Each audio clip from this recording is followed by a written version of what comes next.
ഞാൻ ഇങ്ങോട്ട് സ്വാഗതം ചെയ്യാൻ വന്നത്. Video please.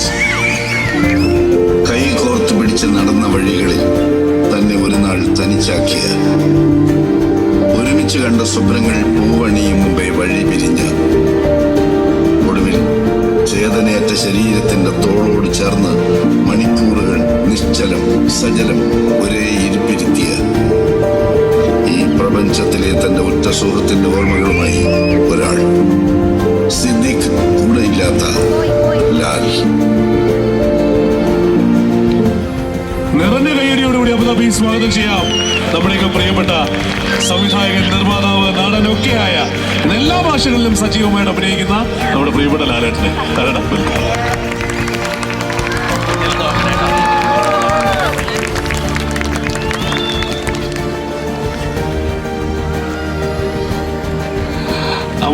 ഒന്ന് ഗൾഫ് മാധ്യമത്തിന്റെ ക്ഷണം സ്വീകരിച്ച് ഇവിടെ വന്നതിന് വളരെയധികം നന്ദി. അബുദാബിയോട് സിദ്ദിഖയുടെ ഓർമ്മകളിലോട്ട് പോകാൻ പറയില്ലെന്ന് എനിക്കറിയാം. കാരണം എന്തെന്ന് വെച്ച് കഴിഞ്ഞാൽ അത് കഴിഞ്ഞ വേദികളിലൊക്കെ പറയുമ്പോൾ എങ്ങനെയാണ് പ്രതികരിച്ചെന്നുള്ളത് വളരെ വ്യക്തമായിട്ട് അറിയാമെന്നുള്ളത്. അബുദാബിയോട് രണ്ടു വാക്ക്.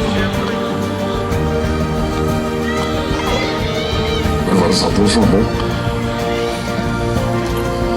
ഞാൻ നല്ല ധൈര്യത്തിലൊന്നും ഇരിക്കുകയായിരുന്നു. സംസാരിക്കാൻ എന്താണ് വേണ്ടത്, എന്തൊക്കെ പറയണമെന്നൊക്കെ തീരുമാനിച്ചുറപ്പിച്ച്. പക്ഷെ ഇവിടെ മുകേഷും സിദ്ദിഖും ഒക്കെ പഴയ ഓർമ്മകളിലേക്ക് പോയപ്പോ എന്താ പറയാ, ഈ ആരെങ്കിലും പ്രശസ്തരായിട്ടുള്ള ആളുകളൊക്കെ നമ്മളെ വിട്ടു പോകുമ്പോൾ അനുശോചനങ്ങള്, അനുസ്മരണങ്ങള്, അങ്ങനെ ചടങ്ങുകളൊക്കെ നടക്കാറുണ്ട്. അപ്പൊ നമ്മൾ അവരെപ്പറ്റി എന്താണ് നല്ലത് പറയുക എന്ന് ആലോചിക്കും. അത് നല്ലതുകളൊക്കെ അവിടെ നിന്നൊക്കെ ആലോചിച്ച് കണ്ടെത്തും. പക്ഷെ സിദ്ദിഖിന്റെ കാര്യത്തില് നല്ലത് മാത്രമേ പറയാനുണ്ടാവുള്ളൂ ആർക്കാണെങ്കിലും.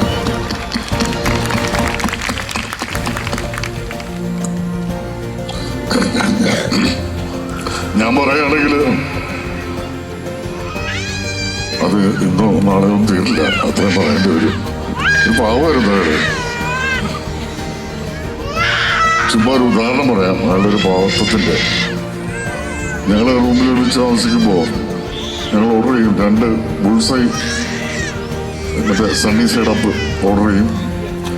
അപ്പൊ ഈ വെയിറ്റർ അതുമായിട്ട് റൂമിലേക്ക് വരുമ്പോൾ ഞാൻ നോക്കിയപ്പോൾ ഒരു ദിവസം ഇത് കൊണ്ടുവരുമ്പോൾ അതിൽ ഒരു ബുൾസൈ പൊട്ടിയിട്ട് ഇങ്ങനെ ഒലിച്ച് കിടപ്പുണ്ട്. അപ്പൊ ഞാൻ പറഞ്ഞു, സിദ്ദിഖ് അയ്യോടോ തൻ്റെ ബുൾസൈ പൊട്ടിപ്പോയി. അത് വിശ്വസിച്ചിട്ട് പോയിട്ട് ആ പാവം ആ പൊട്ടിയ ബുൾസൈ എടുത്ത ആളാണ് സിദ്ദിഖ്.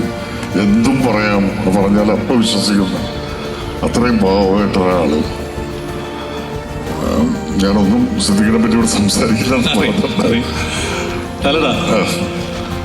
ലാലേട്ടന്റെ ഒരു പാട്ട് നമ്മൾ ഫിക്സ് ചെയ്തിട്ടുണ്ടല്ലോ, നമുക്കൊരു പാട്ട് അത് നമുക്ക് വേണ്ടിയിട്ട് നിങ്ങൾക്കും എനിക്കൊക്കെ ഉണ്ടാക്കുന്ന ഞങ്ങളുടെ സിനിമകളിലെ പാട്ടുകൾ ചേർത്തിട്ട് ഒരു പാട്ട് പാടാൻ തീരുമാനിച്ചിട്ടുണ്ട്. നിങ്ങൾക്ക് ഇഷ്ടപ്പെട്ടില്ലോ, ഇഷ്ടപ്പെടുമോ, നിങ്ങൾ ക്ഷമിക്കുമോ എന്ന് എനിക്കറിയില്ല. പക്ഷെ എനിക്ക് ഉറപ്പാണ് സിദ്ദിഖ് ക്ഷമിച്ചോളൂ. നിങ്ങളുടെ അനുഭവത്തോടെ